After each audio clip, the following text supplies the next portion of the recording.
أعوذ بالله من الشيطان الرجيم بسم الله الرحمن الرحيم سے پوچھ لیں، ٹھیک ہے؟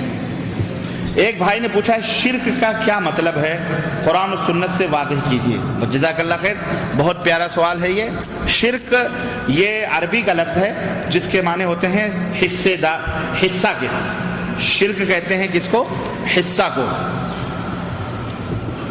اور شریک کہتے ہیں حصہ دار کو، جس کو انگریزی میں پارٹنر کہتے ہیں، ہندی میں بھاگیدار کہتے ہیں، بھاگیدار، ٹھیک ہے؟ تو شرک کہتے ہیں بھئی یہ حصہ کو، حصہ، اور شریک کہتے ہیں حصہ دار کو۔ جیسے آپ کہتے ہو شریک حیات، میری زندگی کی پارٹنر، لائف پارٹنر ہے نا؟ تو یہ لغت اور ڈکشنری میں حصہ یا حصے دار، اس کو شرک کہتے ہیں۔ اور شریعت کی زبان میں شرک کہتے ہیں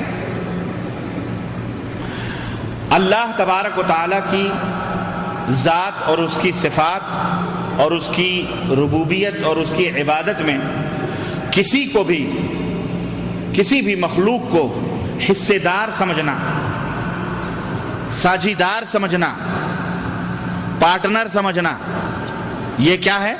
شرک کہلاتا ہے۔ اس کو کیا کہا جاتا ہے؟ شرک کہا جاتا ہے۔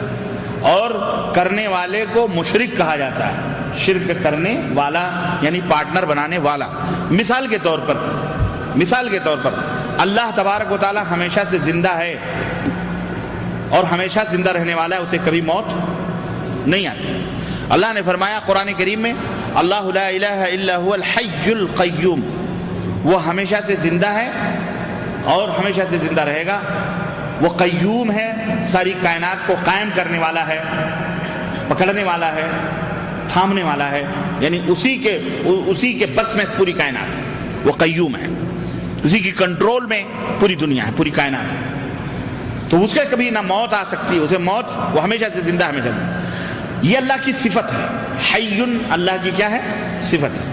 اب اگر کوئی شخص کسی دیوی کے بارے میں، کسی دیوتا کے بارے میں، کسی جن کے بارے میں، کسی نبی کے بارے میں، کسی ولی کے بارے میں، کسی کے بارے میں بھی، بڑے سے بڑا ہو، چھوٹے سے چھوٹا ہو، یہ عقیدہ رکھے کہ یہ بھی زندہ ہیں، یہ بھی مرے نہیں ہیں، ہماری نظروں سے اوجھل ہو گئے ہیں۔